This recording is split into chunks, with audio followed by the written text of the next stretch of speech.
from my new book, Neoliberalism, Globalization, Income Inequality, Poverty and Resistance. I'm really excited about this book. I started this book in 2010 when I was at University of Pennsylvania. I graduated from the University of Penn with a Master's of Arts in Liberal Studies in December of 2011. And I graduated then I did the Master's of Philosophy, which was post studies. I did a Master's of Philosophy in Neoliberalism. Today marks the day that I graduated from University of Penn, 2013, with a Master's of Philosophy. I did a lot of work with people like Philippe Bourgeois, who was a professor at UCLA. Then he went to University of Penn. He's a distinguished professor of anthropology. Has written several ethnographies.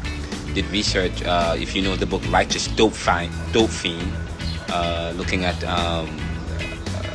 Kensington, Philadelphia. People like Martin Oppenheimer, who has written books about the hate. Talking about Rita Bernard, who wrote Nelson Mandela's memoirs. Walter Litt, who is distinguished professor at University of Pennsylvania.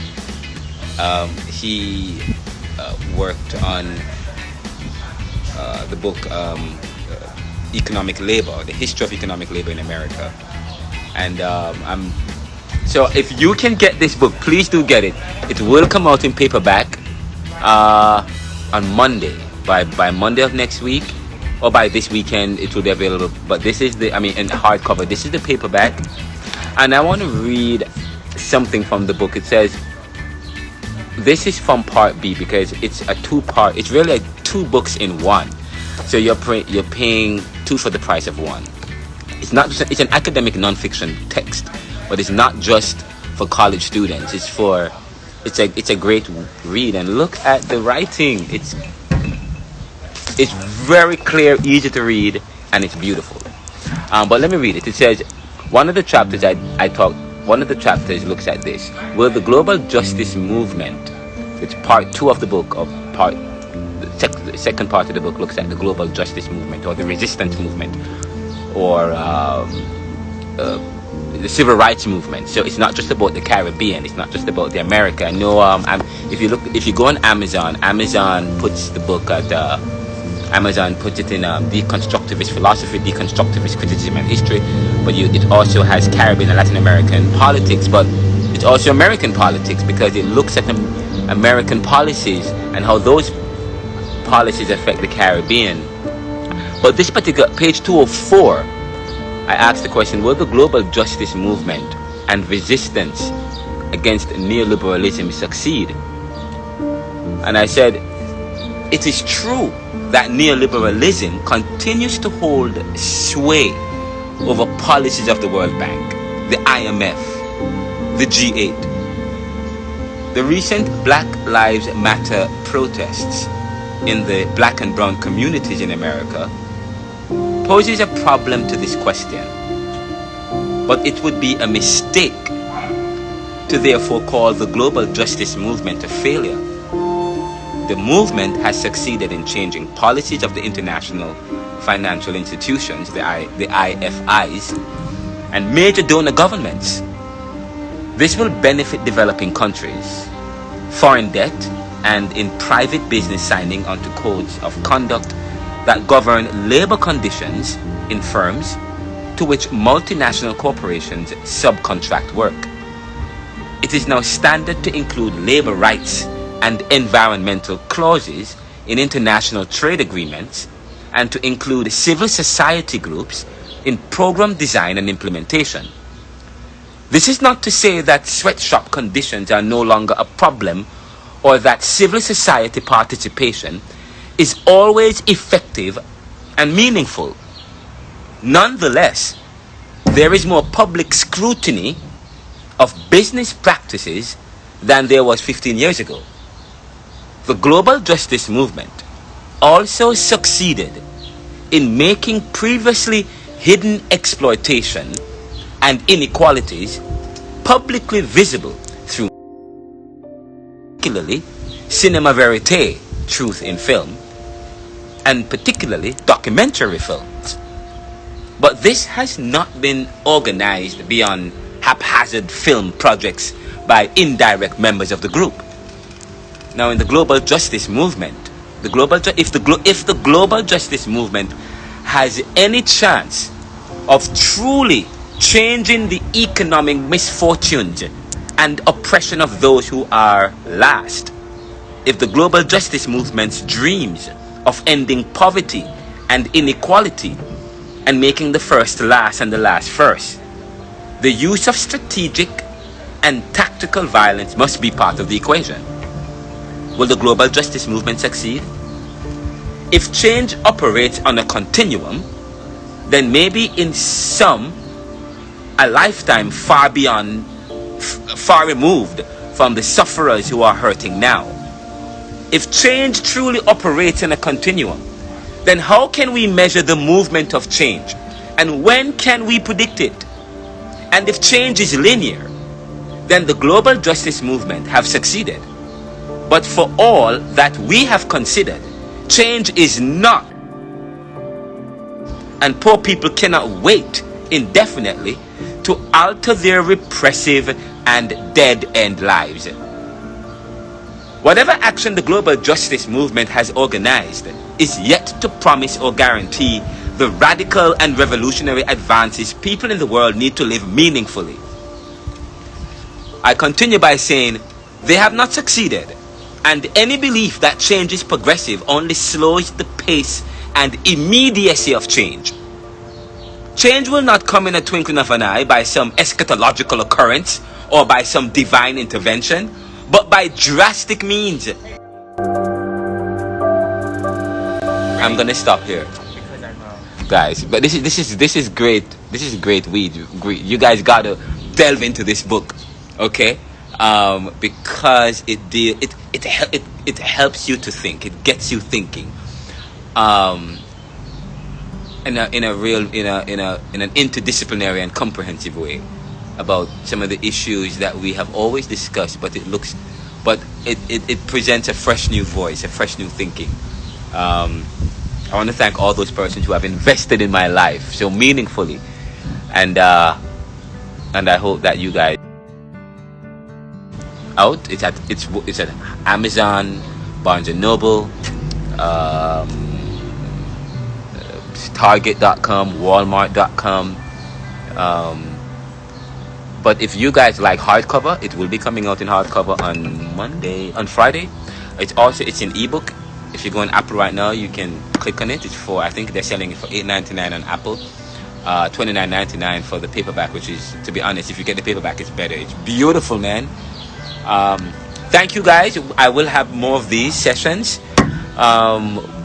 We will be in Florida in a few weeks from now, doing book signing and conferences and several events. I'll be teaching a class at the Jamaica Theological Seminary. The class is called Caribbean Thought, and I will be delving into some of these concepts. I'll have a Zoom link and webinar link so that interested to join the discussions. The class starts sometime in June 7th. And I will have several of these sessions, but thank you guys for tuning in, and continue to I really want this. I said, by the way, I did post something on LinkedIn. I said this book is not really for self, really. It's not to promote myself. Recently I was on a Zoom link, and I joined the Zoom link about 3 days ago. It was a Sunday, I believe. Someone sent me a link to join a discussion with several leading minds and leading people, business professionals, and in Jamaica, and they wanted me to see what Jamaica is done since since I'm talking about the global South, the Caribbean, and black and brown communities, and the lack of investment in these communities. So I went on, and someone from the Honey Bun Foundation was speaking. I think it was the director or the president. So I was happy to hear that there's a foundation in Jamaica that is helping Jamaicans, helping to develop that kind of creative spirit, that kind of entrepreneurial spirit, because that's that's needed. So I asked a question to Lashawna. I said, Lashawna, what? So you're telling me what kind of investments you guys provide to small businesses or entrepreneurs or Jamaicans or people of the Caribbean who want to invest and to expand? And and the answer was this: oh no, we don't provide financial investment. We just provide support and some kind of support, helping small businesses or people who want to engage in small businesses know where to go, and that kind of support. And I said, okay, another venture that provide support that does, and the kind of support that Jamaica needs is financial support. Money. The country lack money. I want to do big things. I want this book to I want this book to do well, because I want to provide support and investment, financial investment. That's what is needed in the Caribbean. They lack money. Okay? We need to provide meaningful developments where they have access to do big things. Yes? And we need to do big things. Not just in Jamaica, but I'm talking about black and brown communities. Say, for example, they had the PPP loan and the SBA loan. How many black and brown people get it? First of all, they said, okay, fine. This third stimulus, what we're going to do, we're going to allow this people in communities, small businesses, to have access to it. Okay, but that was not the case, because you know what the banks did? The banks started to prevent you from opening accounts with them. A lot of the banks, so now you're calling the banks to open up a bank account. They think that you want access to the PPP or the SBA loan. They close. They say, oh no, we're not taking any new applications anymore. So that creates a problem. So now you can't even open up a bank account to apply for a PPP loan. Okay. There's another issue. Another issue is they don't have ties. They don't have the connections. Or they say, oh, you have to be in business since February of last year. Or they come up with some policy, with some caveat, which continue to make it difficult for black and brown people and for small people to access the capital and the investments needed in order to start businesses, meaningful businesses. You know. And so these are some of the things I address and I will be looking at. I'm supposed to be I'm at Georgetown. I'm working on developing a thesis. I have a thesis already, a dissertation, which I was gonna present, but with some of the new things, I think I'm gonna tweak it a bit. I'm gonna have a second edition of this book, but I already have a second edition ready to present to you guys, because this book really, it looks at income inequality and poverty in the global south,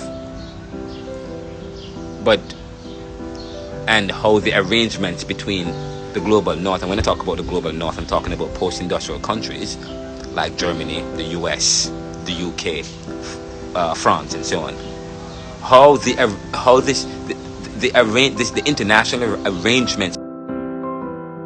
arrangement between countries allows countries of the global north to get away with certain things. They can wiggle their way around these policies, but the countries of the global south cannot, and they are so vulnerable to international shocks. I talk about that. But what about the black and brown communities?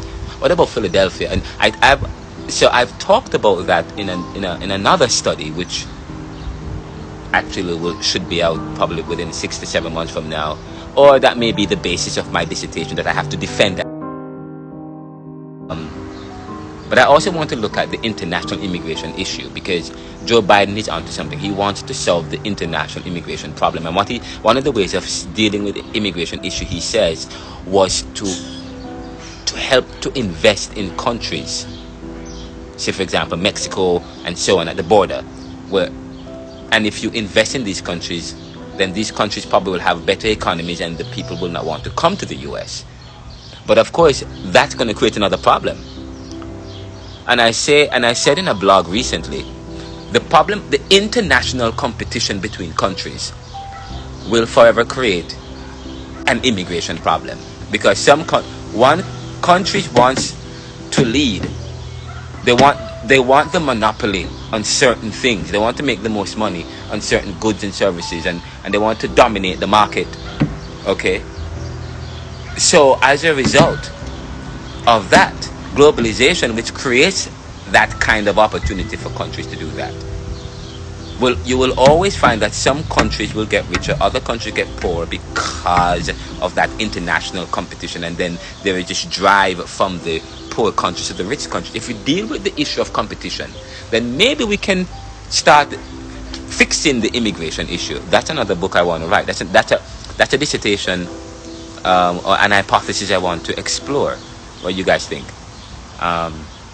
But thank you so much for joining me. I'm excited about all of these things. It's great about critical thinking, about looking at income inequality, poverty, looking at nationalism, looking at how effective is the civil rights movement? How effective is this nationalist movement? I talk about that. I'm critical of it. I make certain determinations and conclusions about Marcus Garvey, about Martin Luther King Jr., and about the whole civil rights movement and nationalist movement and so on. I talk about, are we really free? So, thank you guys, and I hope you have a great day. Thank you for joining me, and please do get the book. It's really an exciting read, and you guys can send me messages, text me, challenge me. Join my class when it starts June 7th. I'm going to send the link on Zoom. We will be at various locations in Philadelphia, in New Jersey, in New York, in the upcoming summer, in New Jersey, New York, Philadelphia, and Florida. We also have contact persons in the Caribbean. The book is not available in the Caribbean yet, or in Jamaica. By the way, if you're in Barbados, this book talks about you, because I also do a comparative study. The first part of the book looks at Jamaica, but not necessarily Jamaica. It looks at the global south, countries of the global south. But I look at how globalization affects Jamaica, which is a case study. How globalization affects countries in general of the global south, with a case study of Jamaica. But I do a comparison. I make a comparison between Barbados, Jamaica. But I also go as far as looking at Singapore. So if you're in Singapore, read the book. If you're in Barbados, read the book. If you're in Trinidad and Tobago, Guyana, read the book. It's a great if you're an academic, a companion, get the book. Great read. Thank you guys. Have a great day.